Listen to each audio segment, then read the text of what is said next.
खुलुमबाय आंनि मुङा Nanda Bargayari welcome back to my channel स' लोगोफोर आङो दिनैहाय नोंथांमोननिसिम मोनसे भिडिअ लानानै फैदों बेनो जाहैबाय आङो दाख्लि एमाजनावहाय मोनसे प्रडाक्ट अर्डार खालामदोंमोन बेयो दिनै आंनिसिम सफैबाय लोगोसे आङो बेखौनो लानानै मोनसे आनबक्सिं भिडिअ खालामदों आरो नोंथांमोना चेनेलाव गोदानब्ला चेनेलखौ साबस्क्राइब खालाम शेयार खालाम लाइक खालाम आरो कमेन्ट खालामना स' लोगोफोर नैबेयाव दं जाहैबाय यामाहा R15 B3 का साइलेन्सार प्रोटेक्शन कभार लोगोसे आङो बेखौहाय नोंथांमोननि सिगाङावहाय आनबक्सिं खालामनानै दिन्थिगोन बेयावहाय मा दं आरो मा हरफादों आरो प्रडाक्टआ बेसेबांखिनि मोजां जायो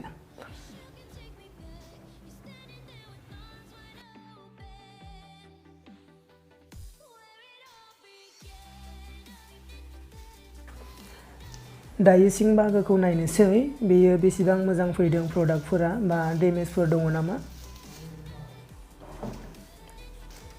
बेनो नै बेनि सिं बाहागोआ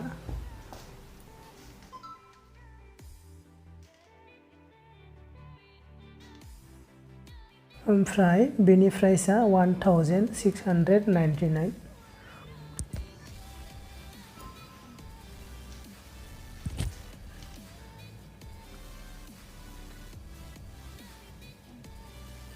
दायो आङो बेखौ बख'नानै नायनोसै नै ओमफ्राय बेखौहाय बबेयाव लागायगोन नै बेखौबो आङो स्क्रिनाव होना होखाबाय बेयाव लागायगोन बेखौहाय बाखि मोजाङानो प्रडाक्टआ गाज्रि नङा सायावहाय बेबायदिनो बे सायाव जागोन ओमफ्राय नैबेयो सिङाव थागोन आरोना सिङाव येलो कालार बे प्रोटेक्शनखौहाय साइलेन्सारावहाय नै बेबायदि लागायगोन बेबायदि इनस्टल खालामगोन आङो बेखौबो स्क्रिनाव होना होखाबाय ओमफ्राय बेनि भिउसआबो बेबायदिनो आरो नैबेयाव दंबावो नै स्क्रू बेखौहाय मारिनानै टाइट खालामनो